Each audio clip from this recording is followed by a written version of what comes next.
with presenting, depending on what you're presenting, you probably want to have something prepared in advance. Usually a good idea. But improvising is a wonderful skill in moments where things don't go according to plan. And how often do things not go according to plan in life? And I'm hoping this will help anyone else who's looking to improve their speaking, looking to maybe just listen to someone speak in the background, whatever the reason is. I'm glad you're here. And I wanted to talk about the thing that got me into this in the first place and what it's actually done for me in my life so far. Like, what has being good at presenting or speaking actually done? So for me, I feel like the incident that started this all was an English presentation I had back when I was 13. So I was in secondary school in Singapore. In Singapore, you might call it secondary 1. In Australia, probably more commonly referred to as year 7. And so we had an English presentation. And I'm not sure if you know, but people in Singapore, at least back then, compared to other places like Australia or maybe America, was very conservative. So when I say conservative, the people in Singapore that I knew, and I was one of those people, were very soft-spoken. They were very shy, especially when standing in front of a crowd to present things. And we would hide behind each other when things like that happened. So when we did presentations in the classroom, there would be like a whiteboard at the front. And next to the whiteboard on the side, there would be like a small little podium where you could put like books or laptops and things. You would usually plug in whatever hard drive you had into the teacher's laptop, and then they would present it in the projector for the slides. So we would usually like be cuddled in that corner, hiding behind each other when we do presentations, right? So that's how I started out, because I wasn't any different from anyone else when we did presentations back then. But in this one English presentation, back when I was 13, I remember I started speaking. My two other presentation mates, they were hiding behind me, and I was in the front. I was in front of the whiteboard. I could see the light of the projector in my eyes, and I was supposed to present something. As I was presenting, in my usual soft-spoken, typical way that you might know from other Singaporeans back in the day, one of my classmates, she suddenly made this little gesture, like she was pointing up while I was speaking. And I was thinking, oh, okay, she probably wants me to speak up. And so I did, and I raised my volume from here to like suddenly like here, projected it out. And I remember my teacher back in the day, her name was Miss Ivy, I believe. She suddenly just clapped, and she pointed at me, and she turned to the class and she said, all right, class, before we continue, I just want you to see this. This is exactly how I want you to present. This is the volume that I want, and this is what I want you to do. And when that happened, I think that's when I started getting into presentations, because I felt such a thrill from getting that compliment.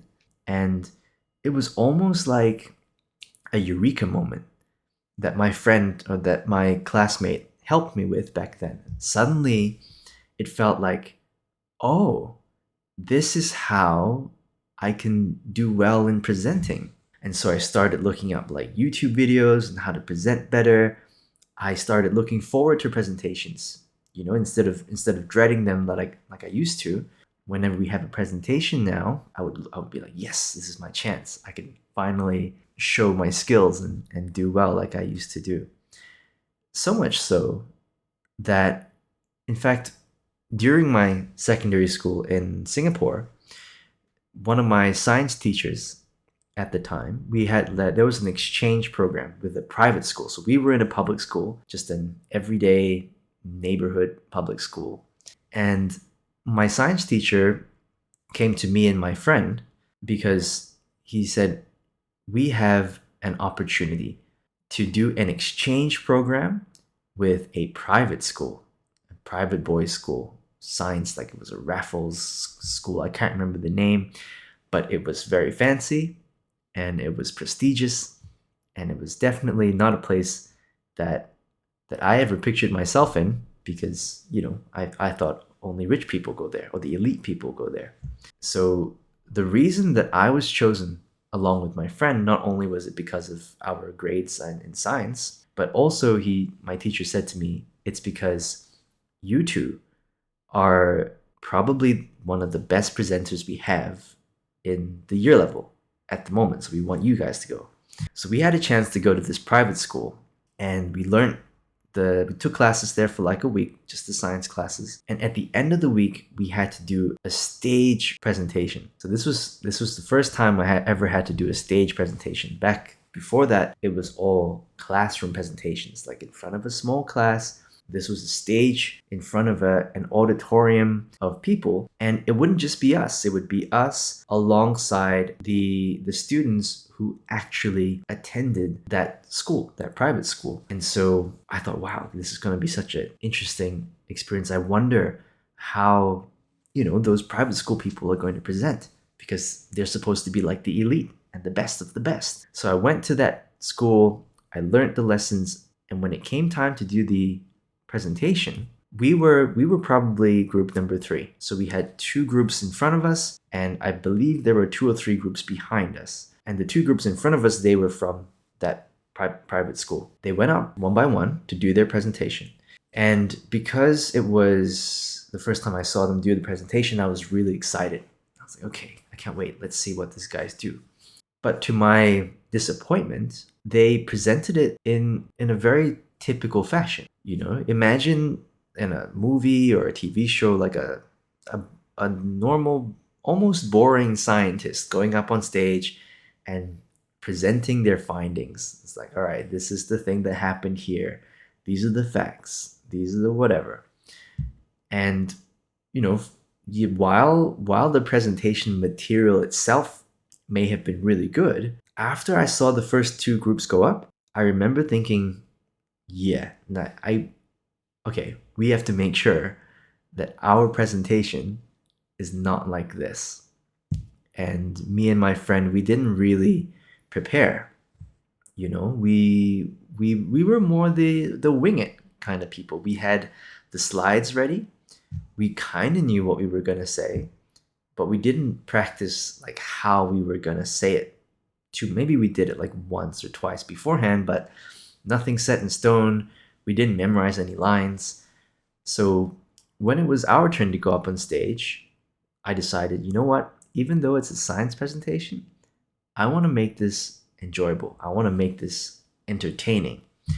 And so I mustered up like the showman in me, my inner actor, and I went up there and I did it in the way that I would usually do presentations, which was abnormal to everyone else. We would be like, all right, now let's kickstart this, do this way. And I interacted with the crowd, we asked them questions, made them laugh, and by the end they clapped. We were the first group that they actually clapped for, and they're like, woo, amazing. So much so that the group that went after us, the boy tried to copy me, which I was very flattered by. But also it was kind of funny because I specifically used the phrase kickstart. Let's kickstart the presentation. I'm going to hand it over to my friend to kickstart the presentation. And the boy after me, when he did his presentation, he went, all right, guys, and you could tell he was a little nervous, and props to him for trying something different. But he was like, all right, we're going to punch start the presentation. And I was like, punch start? Okay. But that was the beginning for me. That was what got me into presenting. It was probably one of the things that helped me with my communication skills and helped me want to improve on that. And if I think about it now, back when I was a kid, when I was younger, I didn't really have a lot going for me. So I wasn't super athletic, so I didn't have like a really nice body or anything. I wasn't insanely smart. My sister, she's a doctor, my older sister. She got like a 99.5 ATAR score. I'm 2 years younger. I went to the same school as her when I came to Australia. And I remember the teachers going, oh, you're Claire's brother, right? And I would go, no, please don't compare us. I'm nowhere near that level of intellect. But Yeah, so I didn't have a lot going for me when I was younger. But what I did have going for me were, I think, probably like three things. So one was guitar. So I learned how to play guitar and I felt like I was pretty good for what I was back then. People seemed to enjoy my playing. So, I was quite happy and confident with that. And it was my presentation skills, being able to speak in front of a crowd, being able to communicate one-on-one. And I'm hoping it's also because I was a good person, trying to be kind to people, trying to, just be a good soul, if you will. So the reason I bring this up is, I feel like for me, being able to have good communication skills, and don't get me wrong, it took me a long time. Like I practiced really hard. Again, I was raised in Singapore.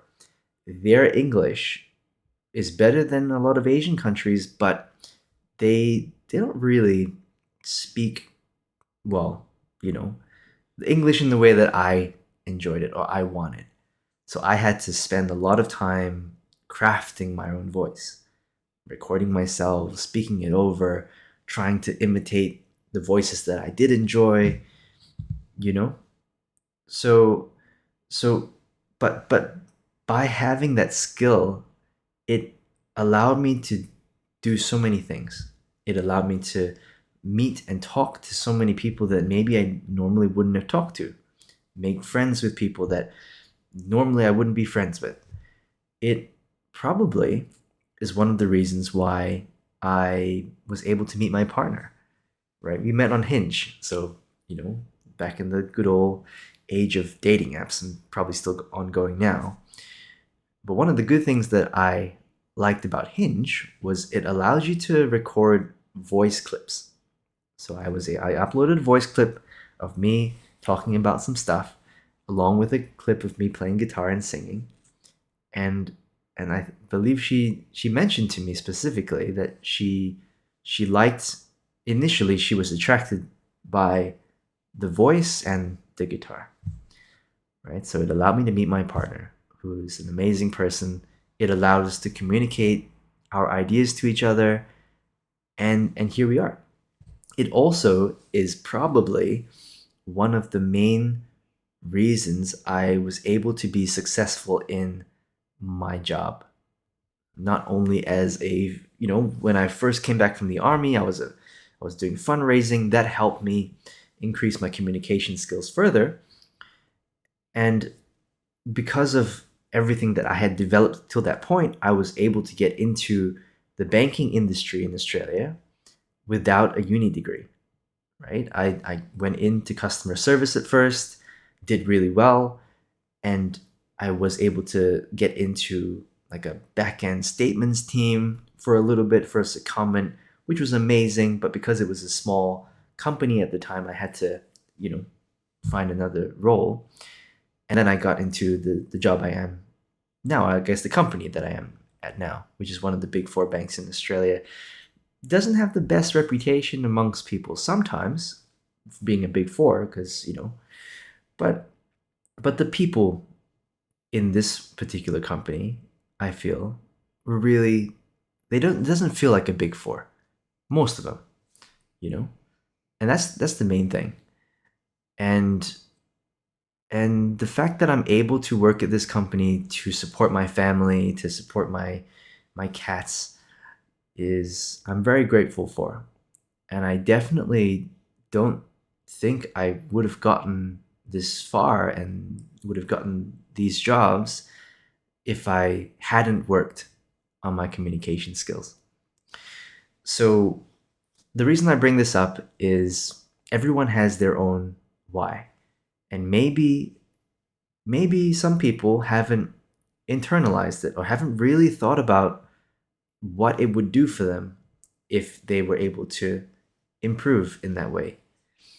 And I encourage that if that's you, to maybe start thinking about it, maybe write it down, because once you have it in front of you, it will be so much easier to visualize and to motivate yourself to go, okay, this is why I want to show up every day and do these things. Even if it's 5-10 minutes a day of just doing vocal exercises or trying to listen to some audio and copying what they're saying, or recording yourself and listening to the recording and trying again, writing down some feedback.